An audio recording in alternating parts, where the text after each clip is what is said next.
Իսկ ով ասե ընդհանրապես որ Գագիկ Ծառուկյանը այս ողջ ընթացքում պետք է լիներ ազատության մեջ։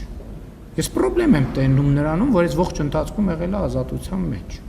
Ինչի է եղել ազատության մեջ։ Այսինքն Գագիկ Ծառուկյանը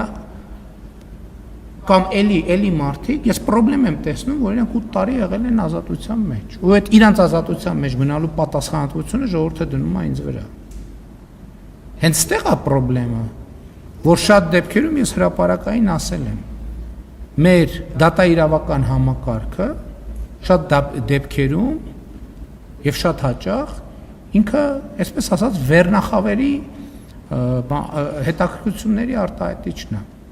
Բայց ստեղ կա ֆունդամենտալ մի հատ խնդրեմ։ Դա տենց է համադրական կարգավորումների բերումով։ Ես առաջիկայում այդ թեմային ավելի մանրամասն կանդրադառնամ։ Որովհետև հենց այդպես էլ նախագծված է համակարգը,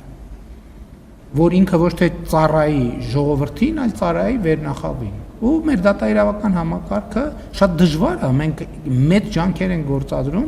բայց մենք չենք կարող վստահաբար ասել, որ ընդհակառակը վստահաբար կարող ենք ասել, որ մեր արդյունքները այդտեղ մեծ, ինչքան էլ մեծ ներդրումներ են կարել, մեծ բարեփոխումներ են կարել։ Եվ սա ֆունդամենտալ խնդրեմ է, որը պետք է լուծվի։ Եվ այդ ֆունդամենտալ խնդրեմը առանց համադրական փոփոխությունների հնարավոր չի լինելու լուծել, առանց նոր համադրության ընդունման հնարավոր չի լուծվել։